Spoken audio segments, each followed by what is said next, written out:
यहाँ पर पहले बताया था सात्विक के बारे में कि अनंत रूपों में विभक्त सारे जीवों में एक ही अविभक्त आध्यात्मिक प्रकृति या जीवनी शक्ति एक ही है, ऐसा जानने समझने वाला सात्विक जाना जाता है। और फिर भगवान कृष्ण कहते हैं जिस ज्ञान से कोई व्यक्ति विभिन्न शरीरों में भिन्न भिन्न प्रकार का जीव देखता है, उसे राजसी जान, तुम राजसी जानो। प्रभुपाद तात्पर्य में कहते हैं यह धारणा कि भौतिक शरीर ही जीव है, यहाँ पर जो है ना विभिन्न शरीरों में भिन्न भिन्न प्रकार के जीव देखने का मतलब क्या है, प्रभुपाद जी समझा रहे हैं भौतिक शरीर ही जीव है, जिसकी ये सोच है, धारणा है, शरीर को ही अपना पहचान मानना, और शरीर के विनष्ट होने पर चेतना भी नष्ट हो जाती है, ये राजसी ज्ञान है, रजोगुणी ज्ञान है। इस ज्ञान के अनुसार एक शरीर दूसरे शरीर से भिन्न है, क्योंकि उनमें चेतना का विकास भिन्न प्रकार से होता है। अन्यथा चेतना को प्रकट करने वाला पृथक आत्मा न रहे। शरीर स्वयं आत्मा है और शरीर के परे कोई पृथक आत्मा नहीं है। इस ज्ञान के अनुसार चेतना जो है वो भी अस्थाई ही है, या फिर जिसे कह सकते हैं नश्वर है, या यह कि पृथक आत्माएं नहीं होती, एक सर्वव्यापी आत्मा है जो ज्ञान से पूर्ण है, और यह शरीर क्षणिक अज्ञानता का प्रकाश है, या यह कि इस शरीर के परे कोई विशेष जीवात्मा या परम आत्मा नहीं है। ये सब धारणाएं रजोगुण से उत्पन्न है। विचार कीजिए ये बात का कि अगर हम रजोगुण से प्रेरित हैं तो हमारी सोच क्या रहती है, शरीर से ही अपनी पहचान करना, और शरीर से अलग आत्मा कुछ है ये बात वो नहीं मानता। उसी का परिणाम है ऐसी स्थिति कि जो शरीर में, परिवार में, कुटुंब में ऐसी आसक्ति जो है, यह उसी आसक्ति का परिणाम कि हम इस भौतिक जगत से हमारा मन हट ही नहीं पा रहा, ऐसी प्रबल आसक्ति। इस बात से विचार करके देखिए, अगर हम केवल शरीर से पहचान मानते हैं, शरीर से अलग कोई आत्मा नहीं होती, ऐसी सोच रखते हैं, इसका मतलब है ये रजोगुण से उत्पन्न है ये विचारधारा। और ऐसा रजोगुणी व्यक्ति केवल शरीर और शरीर से संबंधित जो व्यक्ति हैं, परिवार, कुटुंब, बस उन्हीं के प्रति प्रबल आसक्त होके उन्हीं में वस्तुओं में आसक्त रहता है। घर, परिवार, कुटुंब, इसी में प्रबल आसक्ति। क्यों? क्योंकि शरीर से ही अपनी पहचान मानता है, और शरीर से अलग कोई अलग ना तो जीवात्मा का अस्तित्व है ना परमात्मा का। इस तरह की एक अज्ञानता की ऐसी सोच में वो रहता है।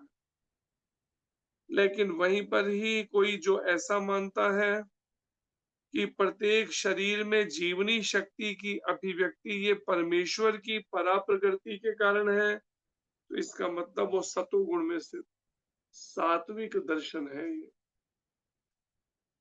अपने सोचने के तरीके से हम इसको समझ सकते हैं कि हम सतोगुण में स्थित हैं या रजोगुण में स्थित हैं, इसको समझ सकते हैं इस बात से।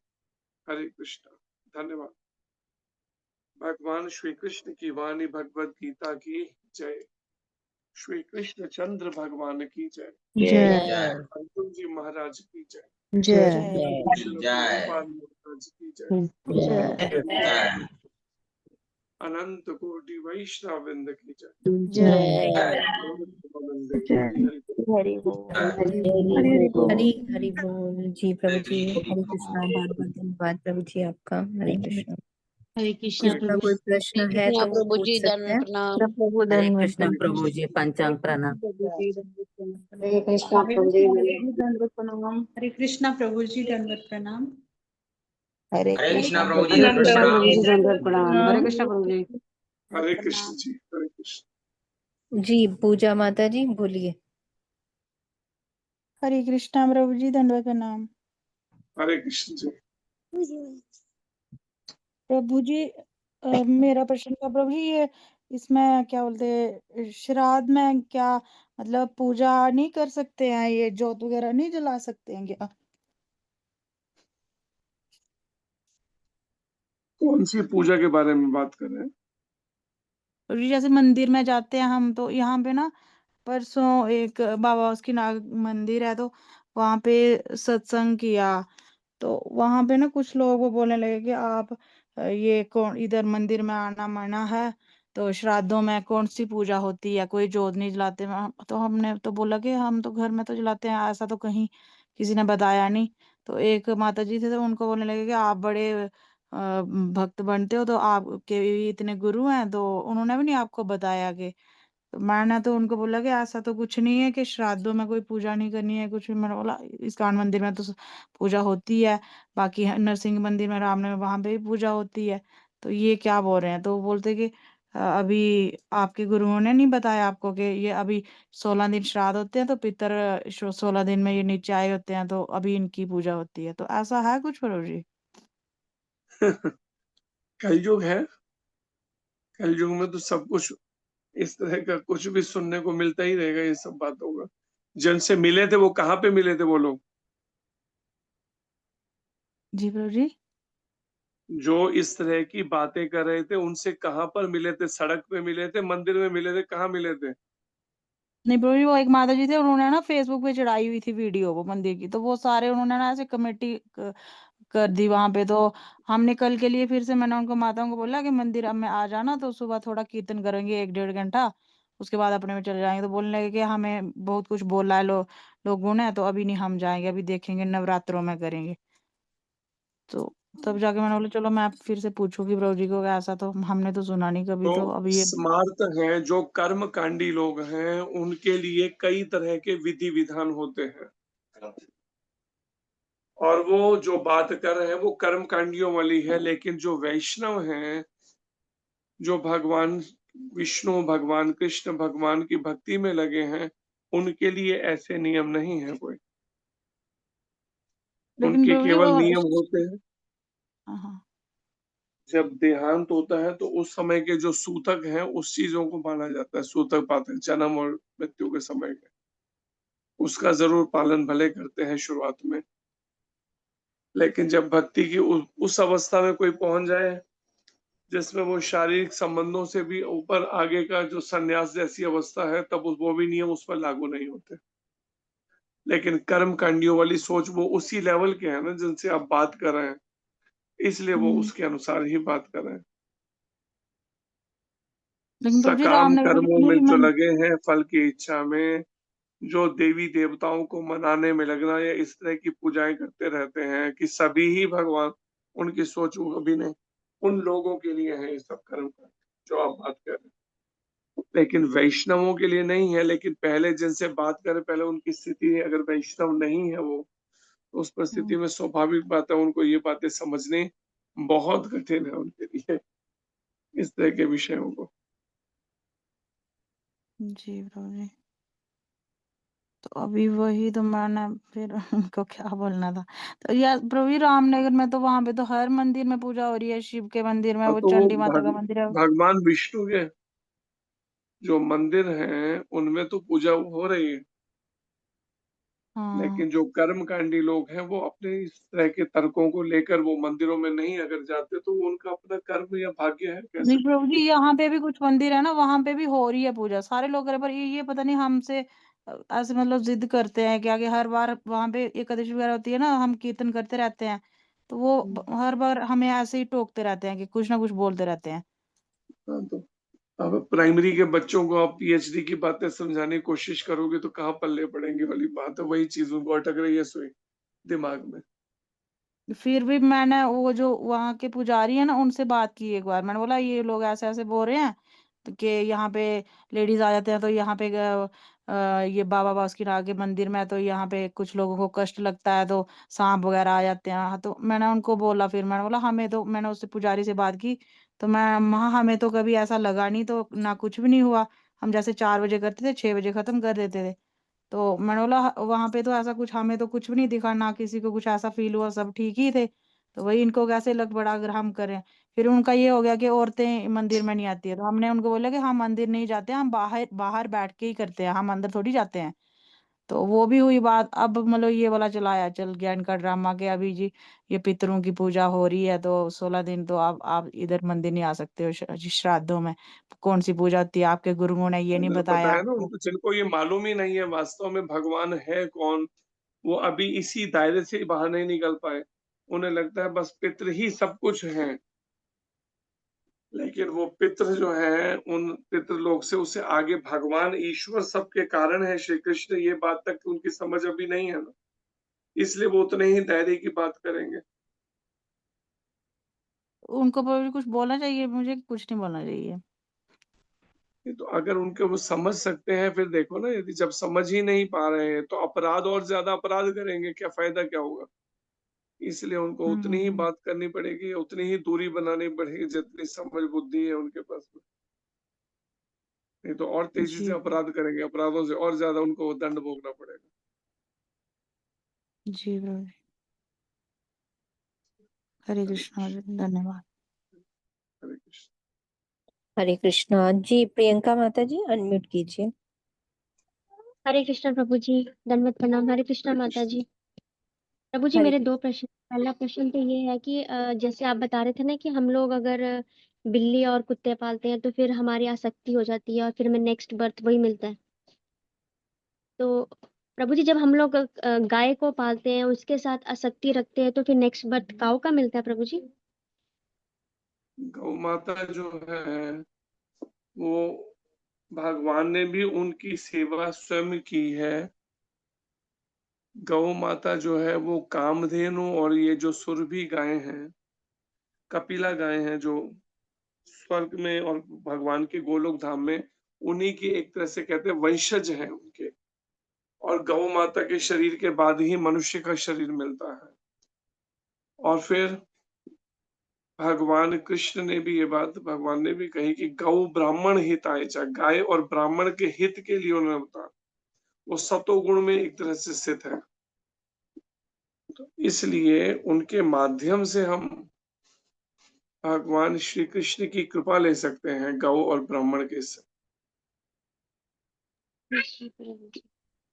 इसलिए गौ माता के उससे जो है मनुष्य का तो शरीर पहले ही मिला हुआ है, लेकिन गौ माता की सेवा से वैतरणी नदी जो है वो पार करा देती है माता। गौ माता की पूंछ पकड़ के कहते हैं वो हमें, अगर किसी ने अभी उतने पुण्य कर्म नहीं है तो गौ माता की कृपा से वो नदी पार हो जाएगी।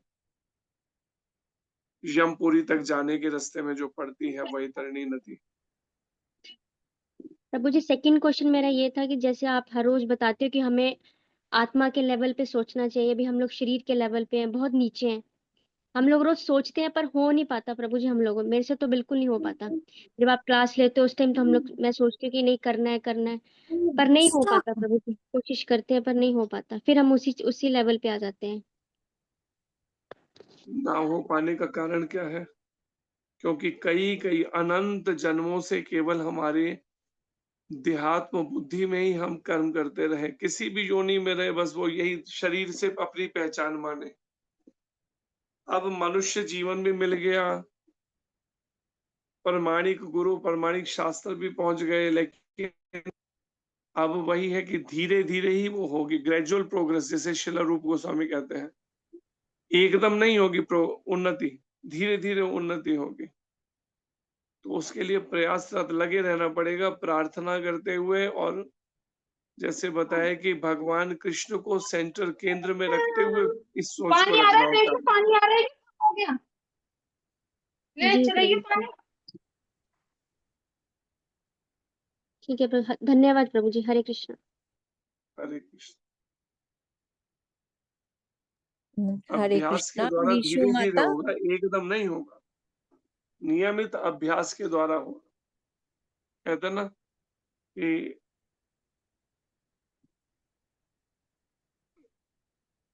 रस्सी भी जो है कुएं में, अगर आप देखेंगे वहां पे रस्सी से जब पानी खींचते हैं, शिला पर, उस पत्थर पे भी निशान बन जाता है उस रस्सी के बार बार चलने से। ठीक ऐसे ही जब हम नियमित अभ्यास करेंगे प्रार्थना करते हुए गुरु गौरांग राधा कृष्ण को, और फिर निरंतर हरि नाम का, तो धीरे धीरे होगा। इस चिंतन को फिर लाना होगा, जो भगवत गीता का दूसरे अध्याय में ही वर्णन है। अर्जुन को भगवान कहते हैं कि अर्जुन तुम आत्मा है सारी, इनको आत्मा करके इस बात को समझो।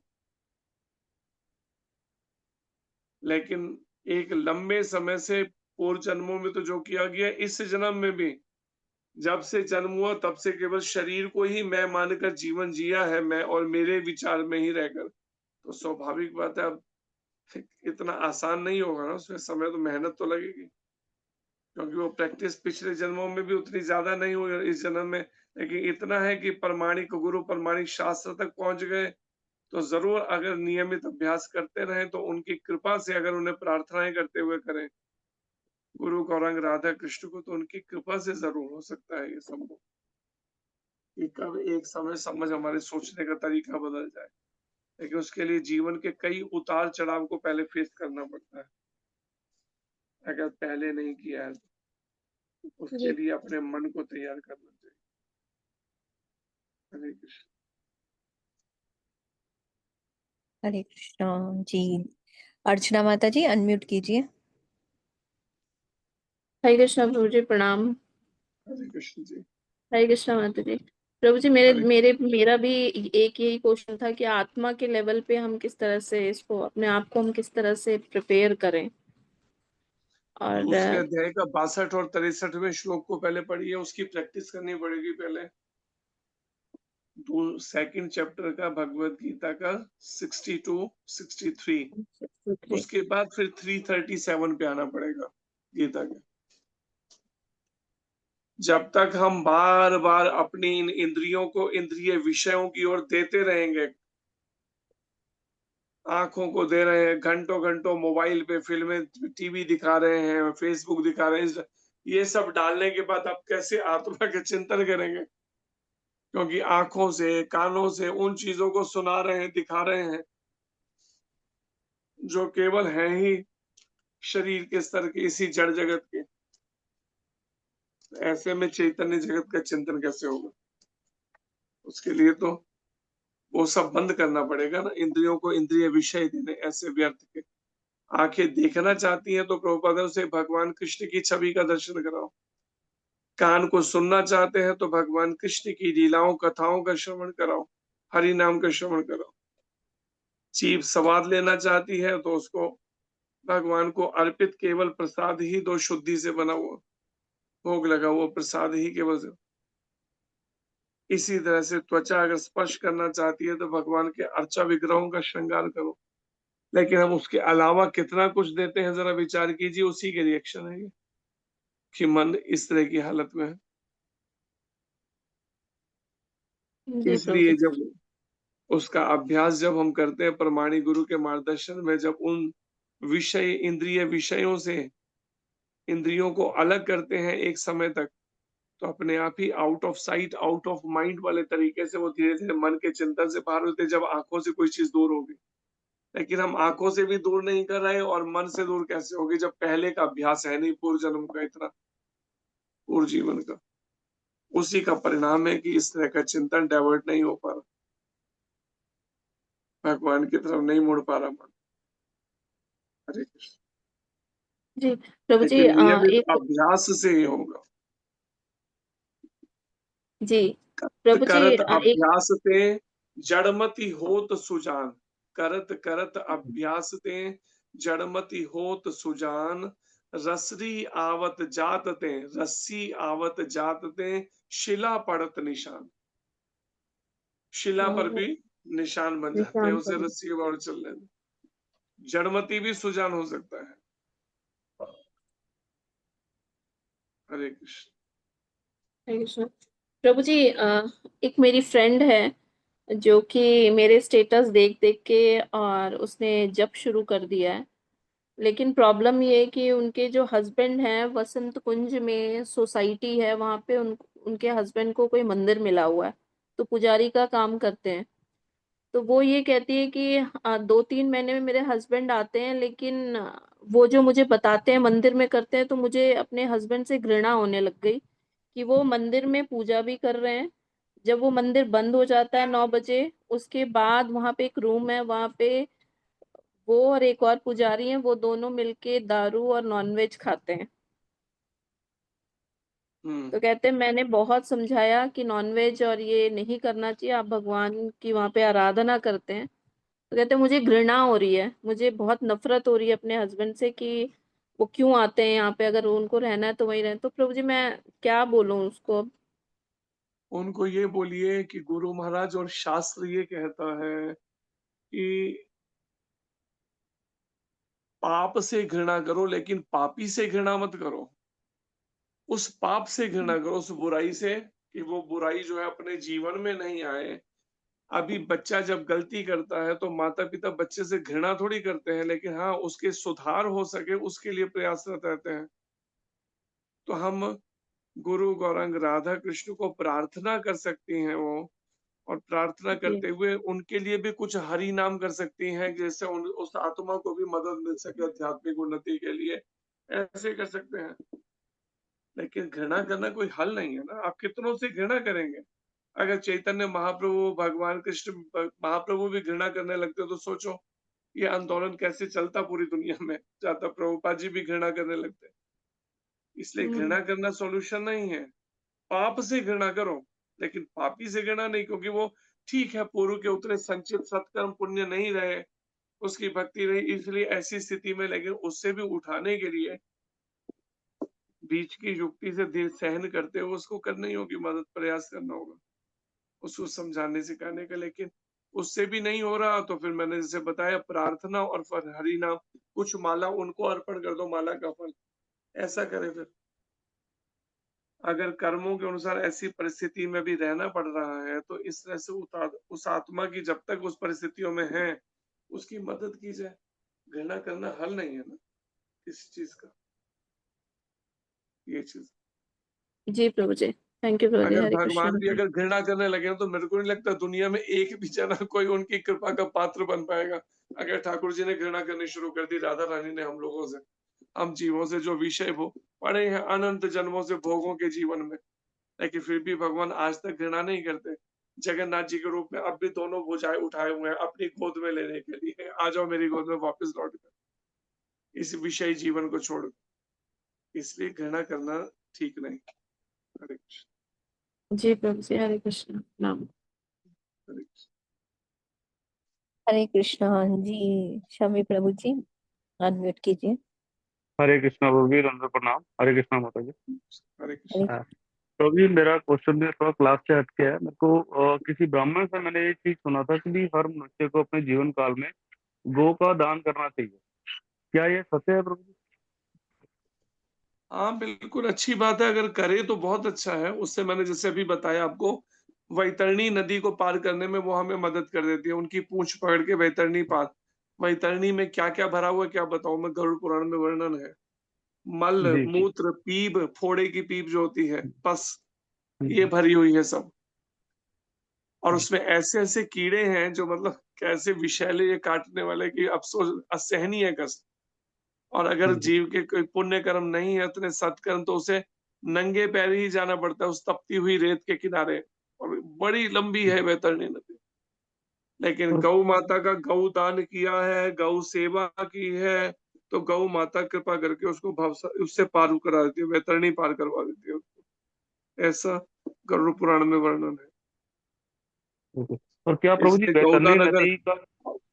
अपनी सामर्थ्य से अगर कर सके तो व्यक्ति को करना ही चाहिए। प्रभु जी, क्या वैतरणी नदी माँ गंगा का ही उग्र रूप है? नहीं नहीं, माँ गंगा का, गंगा तो भगवान के चरणोदक है, भगवान विष्णु का, भगवान कृष्ण का। और वैतरणी तो मैंने बताया नहीं, उन पाप आत्माओं के लिए है, उसके वैतरणी नदी के वहां से तो उसी को ले जाते हैं जो पाप आत्मा, पुण्य आत्माओं को नहीं ले जाते, ये पाप ठीक आत्माओं के लिए है। जिसके प्रभु। जीवन में कोई संचित पुण्य नहीं है, पाप कर्म में ही लिप्त रहे, विषयी जीवन में, भोगमय जीवन में ही लिप्त रहे, उनको वैतरणी करके उस क्रॉस करके वैसे जाना पड़ता है। और यमदूत ठीक कई है बार तो मारते हुए भी लेके जाते हैं जी। कि जब तक अवसर मिला तूने कोई पुण्य नहीं किया, ना तेरे परिवार ने तेरे लिए कुछ भी ऐसा कुछ किया, दान पुण्य किया, इसलिए भुगतो परिणाम। और वो तब करते परिवार के लोग तो जब उनको कुछ सिखाया होता, संस्कार डाले होते। फुर्सत कहाँ है संस्कार देने की आज बहुत सारे लोग। नहीं, हम बच्चों को कुछ नहीं कहते, हम बच्चों को कुछ नहीं कहते, हम कह रहे हैं कि बच्चों को नहीं कहते, भुगतना फिर नहीं कहते, तो नहीं सिखाना है संस्कार देने में। जन्म देने का है लेकिन उसमें संस्कार नहीं दे रहे, ये ना समझिए। ठीक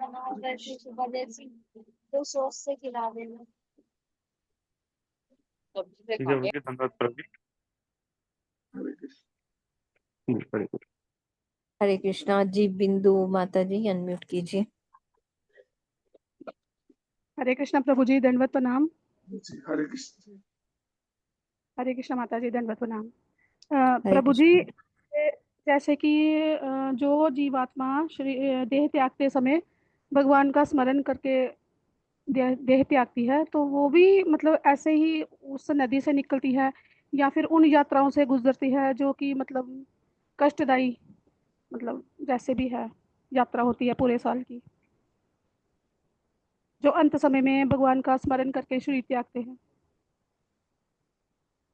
देखिए, किसी को दिल्ली से मुंबई जाना है ना, बॉम्बे जाना है, एक है पैदल जाना, फिर है बस से जाना, फिर है ट्रेन से जाना, और फिर है प्लेन फ्लाइट से जाना। तो उसी तरह से जो भगवान का स्मरण करते हुए छोड़ती है तो वो सीधे जाती है, जैसे प्लेन से जाते हैं, उनको इस तरह से नहीं जाना पड़ता कष्ट भोगते हुए पूरे रास्ते पर।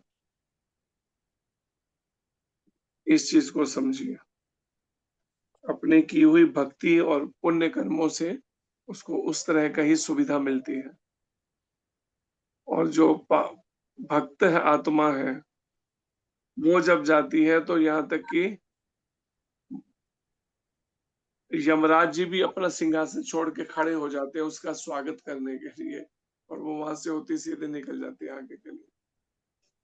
इसलिए उनके लिए ऐसा नहीं है, लेकिन स्मरण हो तब ना। कहना बहुत आसान है, लेकिन स्मरण होने का कितने सारे हैं जो आखिरी समय या ऐसा समय आता है कष्ट का, तो समय कोमा में ही चले जाते हैं, वेंटिलेटर पे चले जाते हैं। क्या भगवान का स्मरण कर पाएंगे जब ऐसी स्थिति होगी, और अगर जीवन में अभ्यास नहीं किया तो विशेष। इसलिए नियमित अभ्यास से ये हो सकता है, अन्यथा नहीं। स्मरण भगवान का, अंते नारायण स्मृति। अगर जीवन बिताया है विषय भोग में, विषय वासनाओं को भोगने में, और तो परिणाम में अंते नारायण स्मृति नहीं होगी ना, उस समय तो उस विषयी जीवन का ही स्मरण होगा। जिस तरह के असंयमित जीवन को जिया गया, संतान भी नहीं चाहिए फिर भी भोग में जीवन जीना है, तो भुगतो तो उसके परिणाम, फिर भगवान का स्मरण थोड़ी होगा। हरे कृष्ण। इसलिए कितने सारे तो ये नियम बताए ही नहीं जाते ऐसे कि गृहस्थ जीवन में संतान नहीं चाहिए तो पति पत्नी दोनों को संयम का, ब्रह्मचर्य का पालन करना चाहिए। इन सब चीजों को बताया ही नहीं जाता संस्था के कई जगह दीक्षा में। अगर ये सब बताएंगे तो फिर चेले भाग नहीं जाएंगे, फिर दीक्षा कौन लेगा, भीड़ कैसे इकट्ठी होगी। लेकिन गुरु का कार्य है, प्रमाणिक गुरु का, वो सारे वैदिक नियमों को उनको समझाना, सिखाना, जीवन में वो आचरण करें, जिससे वास्तव में वो भगवान के धाम में जाने के अधिकारी बन सके। उसके लिए योग्य बनाना पड़ेगा, ऐसा पवित्रतापूर्ण जीवन बनाना पड़ेगा। हरे कृष्ण।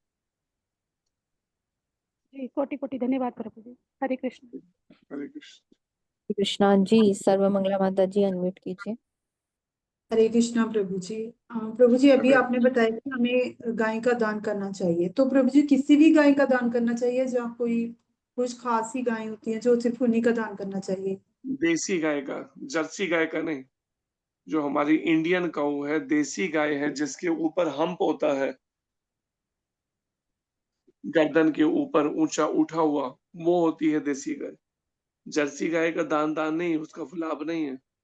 जिसका हम्प नहीं होता, वो विदेशी नस्ल है कोई ऐसी, और विदेशी के तो बुद्धि मारी गई। वो पता नहीं किससे कहते हैं, कोई कहता है सुअर के उससे है, जीन्स साथ में है, कोई कुछ कहता है, पता नहीं किससे। और जर्सी गाय का दूध अगर कोई घर में आता है किसी के, किसी न किसी को डायबिटीज हो ही जाएगी, ऐसा गौ भक्त है एक, वो बोला करते थे। इसलिए देसी गाय का दान करना चाहिए, और उसमें भी अगर कोई बिल्कुल काली गाय मिल जाए तो वो उसका और वो है अलग देगा, नहीं तो देसी होना बहुत जरूरी है, देसी गाय का। जी, प्रभु जी साथ में बोलते हैं कि ये भी विचार किया जाता है कि गाय के साथ में बछड़ी होनी चाहिए या बछड़ा होना चाहिए, इसका भी प्रभु जी ध्यान रखना चाहिए या फिर? हाँ, अगर बच्ची हो तो ज्यादा अच्छा है, गाय के साथ उसकी बच्ची हो तो। जी जी प्रभु जी, धन्यवाद प्रभु जी। हरे कृष्ण। हरे कृष्णा, बहुत बहुत धन्यवाद और प्रभु जी। गाय आप का अगर दान करें तो खाली गाय का ही दान नहीं करना चाहिए, कम से कम उसका 6 महीने के चारे का भी साथ में होना चाहिए इंसान। तो पैदा ये नहीं कि पता चला गाय दान की, उसके बाद चाहे भूखी शरीर ही छोड़ दे बेचारे, केवल गाय दान कर दी हमारा हो गया काम ना। 6 महीने, कम से कम 6 महीने, साल का अगर करें तो, नहीं तो कम से कम 6 महीने का उसको कि माता वो 6 महीने और साल भर उपस्थित से रहे उसको। हरे कृष्ण। जी, बहुत बहुत धन्यवाद प्रभु जी आपका। और जब तक गोदान नहीं कर पाते या व्यवस्था नहीं हो पाती है, तब तक हमारी गुरु महाराज की गौशाला है, उसमें आप चारे की सेवा दे सकते हैं। वो भी, क्योंकि गौदान तो एक बार होता है, लेकिन चारे की सेवा तो हमेशा दे सकते हैं। वो भी एक बहुत बड़ा गौदान के समान ही है। तो इस तरीके से भी हम गाय माता की सेवा कर सकते हैं और भगवान की भक्ति में उन्नत हो सकते हैं। हरे कृष्णा।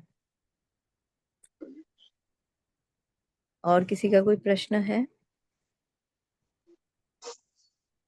जी प्रभु जी, और कोई प्रश्न नहीं है। बहुत बहुत धन्यवाद आपका। हरे कृष्णा। वांछा कल्पतरुभ्यश्च कृपा सिंधुभ्य एव च श्री